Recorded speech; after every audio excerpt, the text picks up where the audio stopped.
Sous les cathédrales de pierre, derrière les murs effondrés des abbayes, une vérité terrifiante persiste. Les rois et reines des Angleterres n'ont jamais trouvé la paix. Certains gisants cachent des cadavres disparus, d'autres des eaux profanées, d'autres encore rien du tout.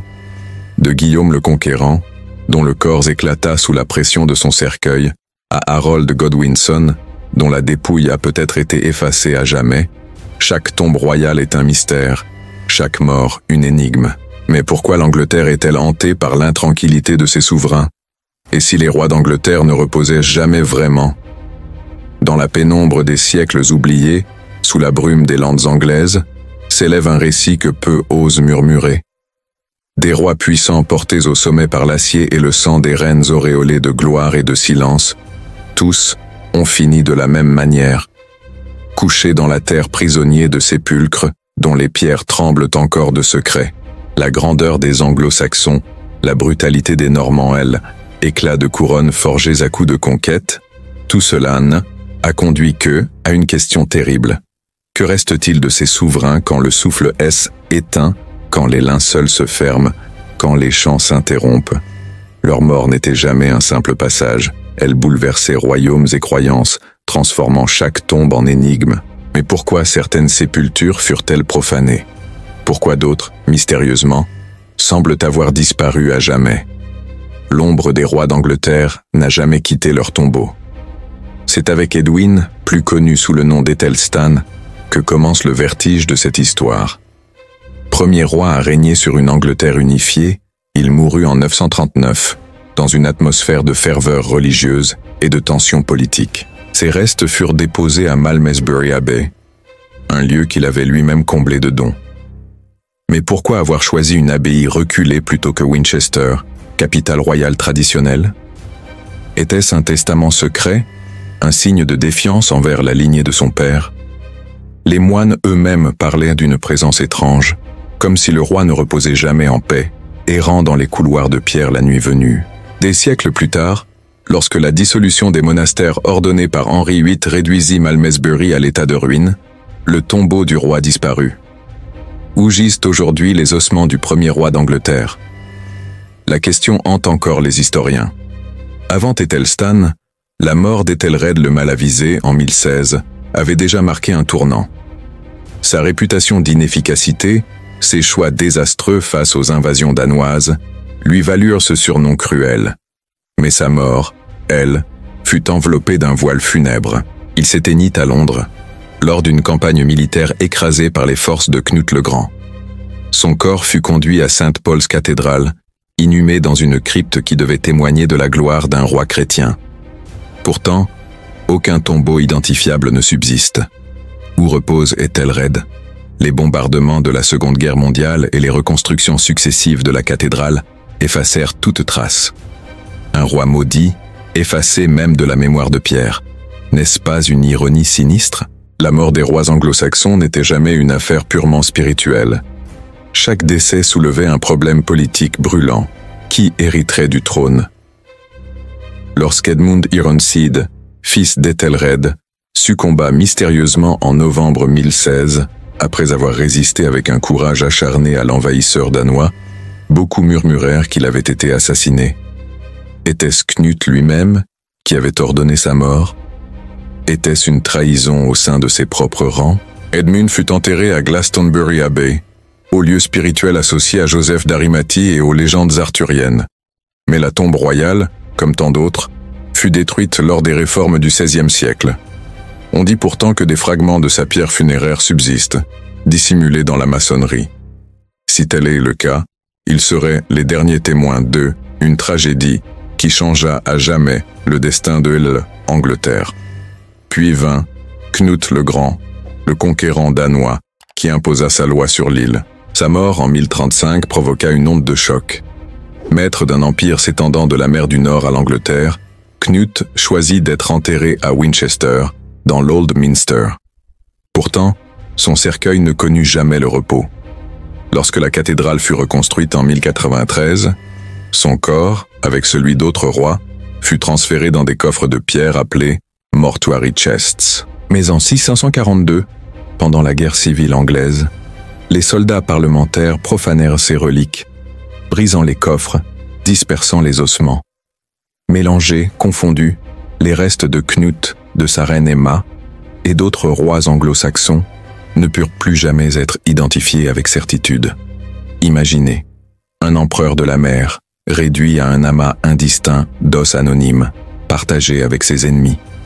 Était-ce le prix d'une domination fondée sur la violence? Emma de Normandie, veuve d'Ethelred puis épouse de Knut, connut elle aussi une sépulture dramatique. Reine 2 fois, mère de 2 rois, Harthacnut et Édouard le Confesseur, elle fut enterrée à Winchester.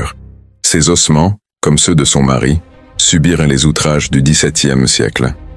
Et pourtant, certains chroniqueurs racontent que son spectre veille encore sur la cathédrale, une silhouette blanche, inquiète de voir son repos troublé. Était-ce une légende inventée pour intimider les soldats profanateurs ou un écho véritable de l'âme d'une reine ballottée entre 2 mondes? Édouard le Confesseur, figure à part, semble avoir échappé à cette malédiction. Mort en janvier 1066, à l'aube de la plus célèbre année de l'histoire anglaise, il fut enterré dans l'abbaye de Westminster, qu'il avait lui-même fondée et consacrée peu de temps auparavant. Son tombeau, placé derrière le maître-autel, devint immédiatement un lieu de pèlerinage. On raconte que des miracles se produisirent à son contact. Sa canonisation en 1161 transforma sa tombe en reliquaire, élevée au rang de sanctuaire. Mais pourquoi Édouard, roi sans héritier, au règne contesté, fut-il le seul à voir sa mort entourée d'une aura sacrée? Était-ce une stratégie politique de l'Église pour légitimer la nouvelle dynastie normande qui venait de renverser son monde, car moins d'1 an après sa mort, la couronne passa dans le tumulte à Harold Godwinson, puis fut arrachée par Guillaume le Conquérant à Hastings. Harold, dernier roi anglo-saxon, trouva une fin brutale et légendaire. Le 14 octobre 1066, il périt au champ de bataille, frappé d'une flèche dans l'œil. Du moins, c'est ainsi que la tapisserie de Bayeux l'a figé pour l'éternité. Mais que devint son corps? Guillaume, triomphant, refusa qu'il soit rendu à sa famille. Certains chroniques disent qu'il fut enterré au sommet d'une falaise surplombant la mer, comme une offrande aux dieux anciens. D'autres assurent qu'il repose dans l'abbaye de Waltham, couvent qu'il avait fondé, où des moines auraient secrètement récupéré son cadavre mutilé. Mais aucune preuve définitive n'a jamais été retrouvée. Le dernier roi anglo-saxon, dont le regard brisé symbolise la fin d'un monde, demeure sans sépulture certaine. Était-ce un hasard? Ou Guillaume avait-il voulu effacer toute trace, toute mémoire, pour imposer à jamais la domination normande? Et ainsi débute la sombre litanie des sépultures royales, où chaque pierre, chaque tombe, chaque disparition raconte une vérité plus effrayante que la précédente. Car dans l'Angleterre des rois, la mort n'était jamais une conclusion. Elle était une arme, un message, un avertissement. Le fracas de Hastings venait à peine de s'éteindre que déjà, une nouvelle dynastie s'installait sur le trône d'Angleterre. Guillaume, duc de Normandie, devenu conquérant, porta la couronne au cœur de Westminster, la même où Édouard le Confesseur reposait en sainteté. Mais comment un usurpateur pouvait-il prétendre à une telle légitimité? Guillaume le savait. Il devait inscrire sa mort et sa sépulture dans une symbolique qui égalerait, voire surpasserait, celle de ses prédécesseurs. En septembre 1087, après plus de 20 ans de règne brutal, Guillaume trouva la mort en Normandie, non pas sur un champ de bataille glorieux, mais dans des circonstances humiliantes. Tombé de son cheval lors du siège de Mantes, il souffrit pendant des semaines de blessures infectées. Son ventre enflé au point d'éclater, son corps se décomposa avant même l'enterrement. Lors de ses funérailles à Caen, un incendie ravagea la ville, interrompant la cérémonie, et lorsque les moines tentèrent de déposer sa dépouille dans le tombeau étroit que Illès était fait préparer, le corps gonflé ne put entrer. Au moment où l'on força brutalement le cadavre, celui-ci se rompit, libérant une puanteur insoutenable qui fit fuir l'assemblée. Le premier roi normand d'Angleterre, maître d'un empire, avait fini dans la disgrâce et le dégoût. Mais le plus troublant restait à venir, car son tombeau fut profané à plusieurs reprises au fil des siècles, notamment pendant les guerres de religion, et aujourd'hui, il n'en reste qu'un fémur. Qu'avait voulu signifier le destin en infligeant à Guillaume une telle humiliation posthume? Était-ce un avertissement que nul conquérant ne demeure invincible, même dans la mort? Son fils, Guillaume le Roux, connut un sort tout aussi mystérieux. Roi guerrier, flamboyant, souvent en conflit avec l'Église, il mourut en 1100 dans la forêt de New Forest, frappé par une flèche lors d'une partie de chasse. Accident, disait-on. Assassinat commandité par son frère Henri, chuchotèrent d'autres. Car qui profita immédiatement de cette mort sinon Henri Beauclerc, qui empara de la couronne avant même que le corps de Guillaume ne soit transporté à Winchester. Le cadavre du roi, abandonné par ses proches, fut ramassé par un simple paysan et transporté sur une charrette grossière. Enterré hâtivement dans la cathédrale de Winchester, il ne reçut jamais les honneurs dus à un roi. Était-ce le prix de ses querelles avec l'Église, ou l'ombre d'un fratricide soigneusement dissimulé? Les ballades du peuple racontaient qu'à chaque lever de lune dans la New Forest, l'ombre de Guillaume errait encore, un trait de flèche planté dans la poitrine. Henri Ier, dit Beauclerc, régna plus longtemps et avec plus d'habileté. Mais sa mort en 1135 frappa les esprits par son étrangeté. À Saint-Denis-le-Fermont, en Normandie, il succomba après avoir consommé un repas de lamproie, un mets qu'il adorait, mais que ses médecins lui avaient interdit. Était-ce un accident, une imprudence fatale, ou un empoisonnement discret? Son corps, ramené à Rouen, fut embaumé. Mais l'odeur de putréfaction devint si forte qu'on décida de séparer les entrailles, enterrées sur place, du reste du corps envoyé à Reading Abbey, monastère qu'il avait fondé. Là encore, le destin fut cruel. L'abbaye fut détruite après la Réforme, et nul ne sait où se trouvent aujourd'hui ses ossements. Un roi qui avait rêvé de léguer un empire stable, effacé de la mémoire terrestre. Était-ce une malédiction? La lignée de Henri Ier s'éteignit presque aussitôt, et Angleterre fut plongée dans une guerre civile connue sous le nom de anarchie. Étienne de Blois, son neveu, usurpa le trône. Sa mort, en 1154, fut plus paisible, mais sa sépulture à Faversham Abbey subit le même sort que tant d'autres. L'abbaye fut détruite, les tombeaux dispersés, les eaux perdues, comme si l'histoire refusait de conserver les témoins de cette période chaotique. Puis vint Henri II Plantagenet, fondateur d'une dynastie nouvelle, dont la puissance s'étendait de l'Écosse aux Pyrénées. Sa mort, en 1189, fut celle d'un roi trahi. Assiégé à Chinon par son propre fils, Richard Cœur de Lion, et par son ennemi Philippe Auguste, il mourut accablé, abandonné, ne conservant auprès de lui qu'un seul serviteur fidèle. Son corps fut porté à Fontevraud, en Anjou, nécropole des Plantagenets. Sa sépulture, monumentale, témoigne encore de sa grandeur. Mais une question demeure. Pourquoi son visage sculpté sur le gisant semble-t-il sourire, presque avec ironie? Certains y voient une revanche posthume, un roi qui, malgré la défaite, savait que sa descendance régnerait encore pendant des siècles. Richard Cœur de Lion, son fils, mourut lui aussi dans un mélange de gloire et de disgrâce. Atteint d'un carreau d'arbalète lors du siège de Chalut, en 1199, il succomba à la gangrène. Avant de mourir, il fit grâce à l'arbalétrier qui l'avait frappé. Mais après sa mort, ce même tireur fut écorché vif, en violation de ses dernières volontés. Son corps fut écartelé symboliquement, son cœur envoyé à Rouen, ses entrailles enterrées sur place, et son corps transporté à Fontevraud, aux côtés de son père. 3 sépultures pour un seul roi. Est-ce pas le reflet parfait une vie déchirée entre devoir, croisade et rébellion? Mais où est vraiment Richard aujourd'hui? Dans son cœur, ses os, ou dans le souvenir sanglant de ses guerres? Jean Santerre, frère de Richard, porta la dynastie au bord du gouffre. Mort en 1216, au milieu d'une invasion française et d'une révolte baroniale, il succomba à une dysenterie foudroyante après avoir perdu les joyaux de la couronne dans les sables du Wash. Son cadavre fut conduit à Worcester Cathedral, où son tombeau subsiste encore. Mais son corps, dit-on, fut découvert en 1797, noirci, réduit à une masse indistincte, comme si la terre elle-même avait refusé de le préserver. Était-ce une punition pour le roi qui avait signé la Magna Carta à contre-cœur, trahi par son orgueil?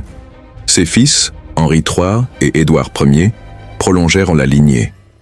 Henri, mort en 1272, fut enterré à Westminster, dans un tombeau d'une magnificence gothique inégalée, rivalisant même avec le sanctuaire d'Édouard le Confesseur. Mais qu'est-ce qui poussa un roi pieux à se faire ensevelir à côté d'un saint? Était-ce une tentative désespérée de légitimer une dynastie contestée, ou la peur de disparaître dans l'oubli? Édouard Ier, dit Longshanks, marteau des Écossais, mourut en 1307 en campagne, au nord de l'Angleterre. On raconte que ses dernières volontés furent de voir son corps embaumé et porté toujours en avant dans la guerre contre l'Écosse. Mais la vérité est plus étrange encore. Son corps, enterré à Westminster, fut découvert au XVIIIe siècle presque intact, momifié naturellement. Pourquoi ce roi, dont la main pesait si lourdement sur les rebelles, avait-il échappé à la corruption du temps? Était-ce un signe de faveur divine? Ou une ironie macabre, figeant pour toujours l'image d'un tyran? La mort et la sépulture des souverains normands et de leurs héritiers plantagenets révèlent un motif obsédant. Aucun des entre eux ne connut un repos simple et paisible. Corps éclatés, tombes profanées, sépultures perdues, gisants moqueurs. Était-ce l'œuvre du hasard, ou bien l'expression d'une malédiction pesant sur la lignée royale d'Angleterre? Car chaque tombe semble poser la même question. Que vaut la gloire d'un règne, si la mort elle-même refuse d'en conserver l'image intacte? Dans les couloirs sombres de Westminster, sous les arcs gothiques et les dalles usées par des générations de pèlerins, s'accumulaient déjà les sépultures royales. Mais plus l'Angleterre avançait dans ses conflits, plus la mort de ses souverains devenait une scène de théâtre où chaque détail, chaque décision d'inhumation portait un poids politique et symbolique insoutenable. Édouard II fut l'un des premiers à incarner cette tragédie. Fils d'Édouard Ier, il régna dans la faiblesse et l'humiliation, dominé par ses favoris, méprisé par ses barons, trahi par son épouse Isabelle de France et son amant supposé, Roger Mortimer. Déposé en 1327, il fut enfermé au château de Berkeley. Sa mort demeure, elle, un des plus grands mystères de l'ébauhistoire anglaise. Assassinat sordide avec un tison ardent, selon les chroniques les plus sensationnelles, ou simple décès en détention? Son corps, ou ce qu'on déclara tel, fut conduit à Gloucester et enseveli dans la cathédrale. Mais certains contemporains affirmant qu'il avait survécu et s'était exilé incognito. Alors qui repose sous la pierre solennelle de Gloucester? Un roi martyr ou un imposteur? Son fils, Édouard III, resta longtemps l'image du souverain glorieux, victorieux de Crécy et de Poitiers, initiateur de la guerre de 100 ans. Mais sa mort en 1377 révéla une toute autre réalité. Vieilli, isolé, abandonné même par sa maîtresse Alice Perrers, il mourut dans la solitude, dépouillé de son anneau royal par un serviteur cupide. Il fut enterré à Westminster, dans un tombeau richement orné dont les bas-reliefs montrent les figures de ses enfants et de ses armoiries. Mais ces funérailles fastueuses ne pouvaient masquer une vérité brutale. Un roi qui avait rêvé depuis un empire anglo-français, réduit à un vieillard oublié dans son lit. Était-ce là le châtiment pour avoir prolongé sans fin une guerre dévastatrice? Son petit-fils, Richard II, connut un destin encore plus tragique. Déposé en 1399 par son cousin Henri Bolingbroke, devenu Henri IV, il fut emprisonné au château de Pontefract, où il mourut en 1400. Famine volontaire? Poison discret? Les rumeurs se contredisent.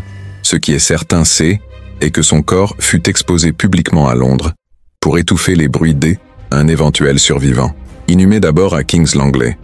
Il fut ensuite transféré à Westminster par Henri V, qui chercha ainsi à réparer l'injustice de son père.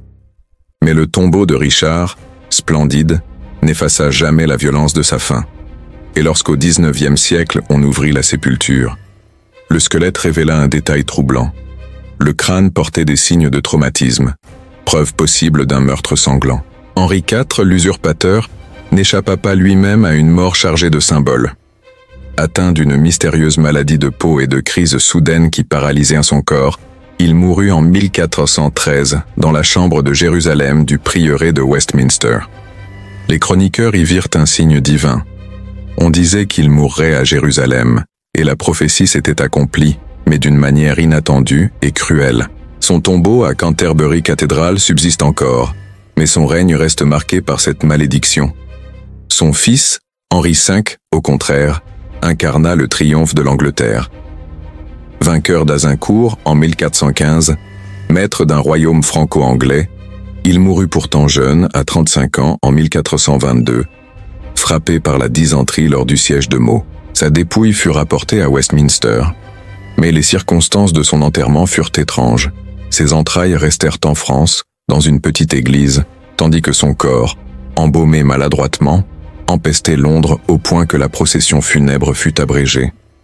Était-ce un signe que même le conquérant de la France, N, avait pas pu dominer la corruption de la chair? Henri VI, son fils fragile et pieux, ne fut qu'une victime des tempêtes politiques. Roi déposé 2 fois, otage de la guerre des 2 Roses, il mourut en 1471 dans la Tour de Londres, probablement assassiné sur ordre d'Édouard IV. Son cadavre fut inhumé à Chertsey Abbey, puis transféré à Windsor. Mais son corps exhalait, dit-on, une odeur de sainteté, et son sang aurait coulé encore dans le tombeau. Des rumeurs de miracles s'élevèrent autour de sa mémoire. Assassin ou martyr, roi faible ou saint trahi. L'ambiguïté demeure, et son tombeau à Windsor reste une énigme sacrée. Édouard IV, son rival triomphant, connut une mort inattendue en 1483. Obèse, rongé par les excès, il succomba subitement à 40 ans, laissant derrière lui 2 fils mineurs, les célèbres princes de la Tour. Son tombeau à St. George's Chapel de Windsor, toujours intact, conserve l'image d'un roi splendide, mais son héritage fut terni par le mystère des enfants disparus. Car que vaut une sépulture majestueuse quand le sang de vos enfants crie vengeance sous les pierres de la tour? Puis vint Richard III, le roi le plus controversé de l'histoire anglaise. Mort en 1485 à Bosworth, dernier souverain tué sur le champ de bataille, il fut enterré à la hâte dans l'église franciscaine de Leicester. Son corps, nu, humilié, exhibé publiquement, fut recouvert d'une simple pierre. Pendant des siècles, sa tombe disparut, engloutie sous les bâtiments modernes. Ce n'est qu'en 2012 que son squelette, déformé par une scoliose et marqué de coups mortels, fut miraculeusement retrouvé sous un parking. Sa réinhumation en 2015 à l'Exeter Cathedral fut un événement planétaire. Mais pourquoi le destin avait-il permis une telle résurrection symbolique, après 5 siècles d'oubli? Était-ce une réparation pour l'image noire forgée par Shakespeare, ou un rappel cruel que la vérité finit toujours par remonter à la surface?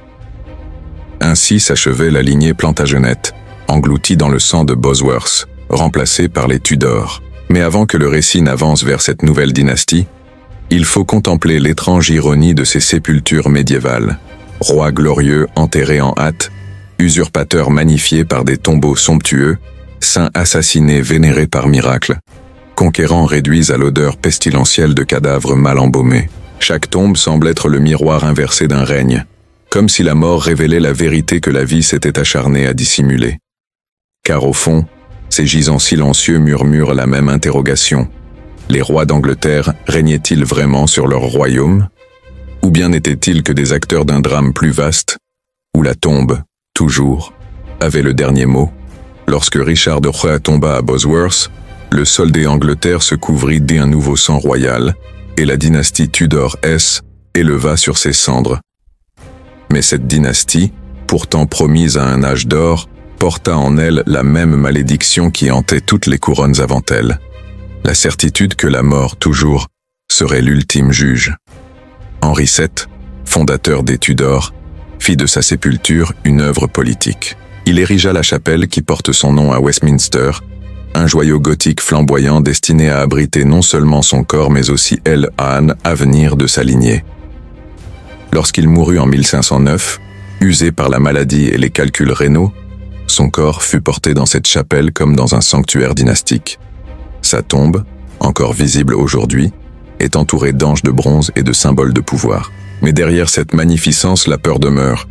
Henri VII avait bâti son trône sur une victoire fragile, et il voulait à tout prix inscrire son corps dans la pierre, comme pour conjurer le spectre d'une nouvelle guerre civile. Henri VIII, son fils, porta la dynastie au paroxysme de la puissance et du scandale. Sa mort, en 1547, fut à l'image de sa vie, monumentale et troublante. Obèse, incapable de se déplacer, ulcéré, il succomba à Windsor. Son corps fut déposé provisoirement dans la crypte de St. George's Chapel, aux côtés de Jeanne Seymour, sa 3e épouse.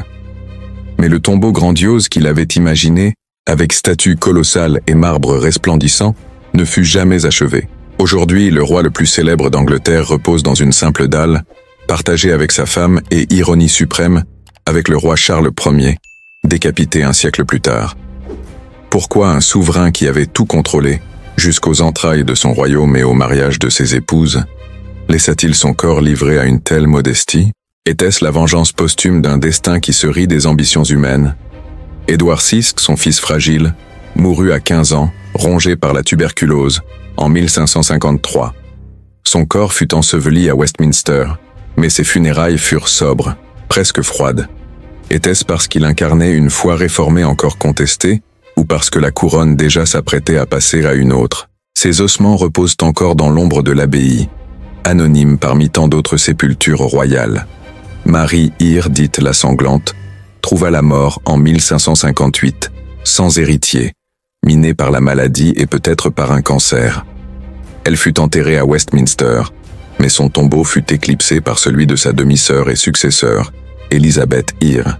Les deux reines, si opposées de leur vivant, reposent aujourd'hui ensemble sous la même dalle. Mais pourquoi avoir uni dans la mort deux souveraines ennemies? Était-ce une tentative de réconciliation posthume, ou la décision ironique un destin qui voulait rappeler que la poussière efface toutes les guerres de foi? Élisabeth Eyre, la reine vierge, mourut en 1603 après 45 ans de règne. Son cadavre, veillé par un peuple en larmes, fut transporté solennellement à Westminster, où elle repose dans un tombeau somptueux érigé par Jacques Ier. Mais sous le marbre éclatant, la réalité était plus cruelle. La reine qui avait incarné la mage hors élisabétain s'est éteignit vieille, épuisée, marquée par la solitude et hantée par la mort de ses proches. Son gisant la montre sereine, mais ses contemporains disaient que son cadavre était si gonflé et déformé qu'il inspira horreur à ceux qui le approchèrent. Était-ce une dernière ruse du destin, arrachée à la plus flamboyante des reines, la beauté même de sa dépouille? Avec elle s'éteignaient les Tudors, et les Stuart prenaient en place. Jacques Ier, fils de Marie Stuart, transporta le souffle écossais dans la monarchie anglaise. Morte en 1625, il fut enterré à Westminster, près d'Élisabeth, dans un tombeau moins impressionnant, comme si la majesté de la nouvelle dynastie s'inclinait encore devant la gloire des Tudors. Mais le destin le plus terrifiant demeurait celui de Charles Ier, roi absolu, en guerre contre son propre peuple. Il fut jugé, condamné et exécuté en janvier 1649. Sa tête tomba devant Whitehall, et son corps fut enseveli à Windsor, dans une tombe discrète, presque honteuse. Ses funérailles eurent lieu en secret, sous la neige, en présence de quelques fidèles seulement. Pendant plus de 150 ans, sa tombe resta anonyme, oubliée, jusqu'à ce qu'on y découvre par hasard son cercueil au XIXe siècle. Et lorsque le cercueil fut ouvert, la tête du roi, parfaitement conservée, sembla fixer les témoins d'un regard terrible, comme si même décapité, il refusait de se taire. Était-ce là la malédiction ultime des rois d'Angleterre? Parler encore depuis la tombe, ainsi du premier roi anglo-saxon enseveli dans une abbaye perdue jusqu'au monarque décapité dont le visage survécut au siècle, les sépultures royales d'Angleterre composent une symphonie macabre. Corps perdus, gisants brisés, tombes profanées, reliques dispersées, aucun roi, aucune reine n'échappa à l'ironie de la mort. La tombe devint toujours un théâtre où se rejouait la grandeur et la chute du pouvoir. Mais la question demeure. Pourquoi l'Angleterre, plus que tout autre royaume, semble-t-elle hantée par l'inquiétude posthume de ses souverains? Était-ce l'obsession d'une île jamais soumise? Était-ce le prix du sang versé dans des guerres civiles sans fin? Ou bien l'écho d'une vérité plus sombre encore? Que la mort des rois, loin d'être un repos, est le véritable commencement de leur règne éternel sur les mémoires et les cauchemars. Car en traversant les cryptes et les cathédrales, en contemplant les tombes brisées et les os mélangés, une certitude s'impose. Les rois et reines d'Angleterre ne reposent jamais vraiment. Ils attendent, silencieux, que l'on ose encore les interroger. Et si leur sépulture se dérobent à nous, peut-être est-ce parce que l'histoire elle-même refuse de les enfermer. Et vous, si vous marchiez un soir dans les couloirs de Westminster et que vous entendiez derrière une dalle le murmure d'une voix royale, oseriez-vous tendre l'oreille? Ou fuiriez-vous, laissant à jamais la tombe parler seule?